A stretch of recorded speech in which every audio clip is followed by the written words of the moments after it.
Good evening everyone, this is Dr. Smita and you're watching my channel Baby Doc. Today's topic is going to be a good genital hygiene in kids. Now the reason why I chose this topic is because one of my friends had asked me to, and also because when I see parents coming with their newborns with diaper rash or even older kids with urinary tract infection, it is often because of the lack of good genital hygiene. Not that we as parents do not follow it, but we do certain things wrongly, or rather we overdo certain steps which causes more harm than benefits. So this video is going to highlight all that points. And before we begin, I think it's important to know, and we all know in fact, that there's a difference between the anatomy or the basic structure of genitals in girls and boys, and due to this girls are more prone to infections and rashes than boys if good genital hygiene is not maintained. With this background, let's begin with the start, that is what all things you need to take care of in your newborn. Now, a newborn skin is extremely sensitive, and that is why you need to take utmost care. It's different than in older kids and in adults. Firstly, always prefer using cloth nappies rather than the commercial diapers, and these days you even get cloth diapers which are made up of cotton, so they're less allergic. They can be washed and reused, and they are economical, and they act as like the commercial diapers only, but just that it is made up of cloth. Secondly, if you choose to use a commercial diaper, make sure that you change them frequently, at least 4 to 5 hours, because even if it completely absorbs the urine, if the area is too damp, it makes them prone to infections and rashes. Even in the cloth diapers that I mentioned earlier, there is a time limit of 4 to 5 hours. There are different types available, so you need to read that and use it accordingly. Third is, whenever a child passes stool, clean the area immediately. Fourth, whenever you clean the area, use lukewarm water and cotton to clean the area.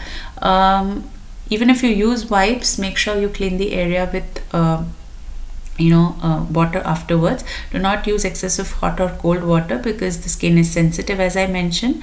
Always clean the area from front to behind, not the other way around. This is very, very important in the newborn girls, because when you wipe the area from behind to front, you are bringing all the bacteria to the genital area, so avoid using that.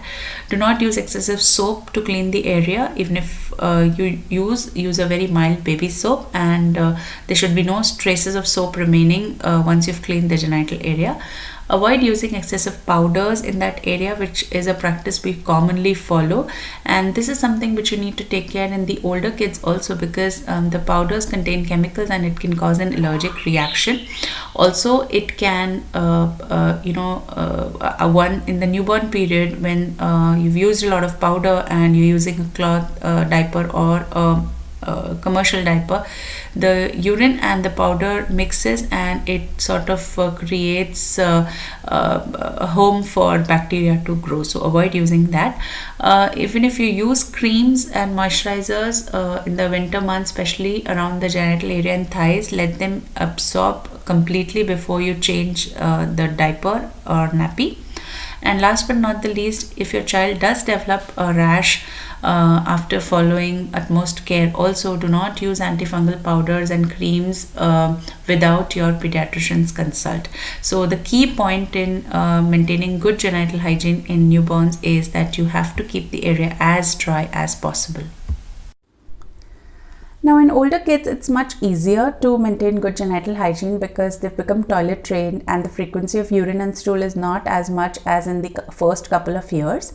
For boys, all you need to do is, whenever you give them a bath, or retract the skin on the foreskin on the penis and clean all the secretions. For girls, there are certain points that you need to take care of. First is, always make them wear cotton undergarments as much as possible. Second is, if your child sweats a lot, or especially in the summer months, make sure that you change the undergarments at least 2 to 3 times a day. Third is whenever they pass urine, clean the area with a little bit of water. Do not use excessive soap or detergents because this irritates the lining of or rather the skin of genital and the urinary area, and it makes them more vulnerable for infections. Fourth is make sure that they pass urine every 3 to 4 hours. They don't hold back their urine because this also makes them prone to urinary infections. Now this is a problem in the older girls especially because they want to avoid public washrooms or even school washrooms. So you need to educate them about this. Make sure they drink a lot of water in case they develop a urinary infection. And last but not the least, good menstrual hygiene is also very important in the older girls.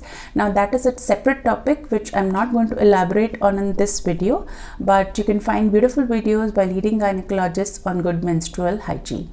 Now if you find this video informative, please do like and share with your friends and family. And if there are any questions, as usual, you can always ask in the comments, or you can ask on my number, which I would be sharing in the end of the video. Please subscribe my channel for more informative videos, and thank you for patient listening. Take care and stay safe.